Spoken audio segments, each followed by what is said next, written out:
Hello friends, ఇప్పుడు మనం Tamil big boss house లోకి వెళ్దాం. తమిళ్ బిగ్ బాస్ హౌస్ లో 89వ రోజు. మన తెలుగు బిగ్ బాస్ హౌస్ లో లాగే ఇక్కడ కూడా ఇద్దరు ప్రేమ పక్షులు ఉన్నారు. వారే విజయ్ పారు మరియు కమరుద్దీన్. వీరు తమిళ్ బిగ్ బాస్ హౌస్ లో ప్రేమ పక్షులు. మీకు నిజం చెప్పాలంటే తెలుగు కన్నా తమిళ్లో వీళ్ళు ఇంకా ఎక్కువ చేస్తున్నారనే చెప్పాలి. అయితే ఇక్కడ కథ ఏంటంటే, బిగ్ బాస్ హౌస్ లో టికెట్ టు ఫినాలీలో భాగంగా బిగ్ బాస్ హౌస్ సభ్యులందరికీ ఒక టాస్క్ ఇచ్చారు. ఆ టాస్క్ ఏంటంటే, ఇంటి సభ్యులందరూ కారులో కూర్చోవాలి. ఎవరైతే ఇంటి సభ్యులు కారులో ఎక్కువసేపు కూర్చోగలుగుతారో వారికి టికెట్ టు ఫినాలి దక్కుతుంది. అయితే ఈ టాస్క్ జరుగుతున్న క్రమంలో శాండ్రా, పారు మరియు కమరుద్దీన్ మధ్య మాట పెరిగి పెద్ద గొడవగా మారుతుంది. ఈ గొడవలో శాండ్రాని పారు మరియు కమరుద్దీన్ ఇద్దరు కించపరుస్తూ మాట్లాడుతూ ఆమెని మానసిక ఒత్తిడికి గురి చేస్తారు. అదే కాకుండా కార్ డోర్ ఓపెన్ చేసి మరి తనను బయటికి గెంటేస్తారు.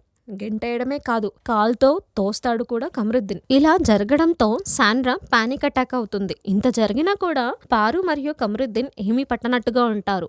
మిగిలిన ఇంటి సభ్యులందరూ వెంటనే శాండ్రాను మెడికేషన్ రూమ్ కి తీసుకెళ్తారు. ఇదంతా చూసిన Bigg Boss host Vijay Sethupathi వారిద్దరు మాట్లాడిన ప్రతి మాటకి సమాధానం చెబుతూ విశ్లేషిస్తూ ఆడియన్స్ కు వాళ్ళ ప్రవర్తనను వివరిస్తాడు. ఈ ప్రేమ జంట ఎంత రూడ్ గా ప్రవర్తించిందో అర్థమయ్యేలా చెబుతాడు. అలాగే హౌస్ మేట్స్ కూడా వీళ్ళిద్దరి ప్రవర్తన బాలేదు అని ముక్తకంఠంతో అంటారు. దీంతో విజయ్ సేతుపతి సీరియస్ అవుతాడు. వెంటనే విజయ్ సేతుపతి పారుకి కమరుద్దీన్ కి ఇద్దరికి రెడ్ కార్డ్ ఇచ్చి ఇంటి నుంచి బయటికి పంపిస్తాడు. ఈ చర్యకి ప్రేక్షకులందరూ ఆనందపడతారు. చాలా కరెక్ట్ గా చేశాడు విజయ్ సేతుపతి అని అందరూ అనుకుంటారు. బిగ్ బాస్ చరిత్రలోనే ఇద్దరికి రెడ్ కార్డ్ ఇచ్చి పంపించడం ఇదే ఫస్ట్ టైం అని ఒక టాక్ అయితే బయటకు వచ్చింది.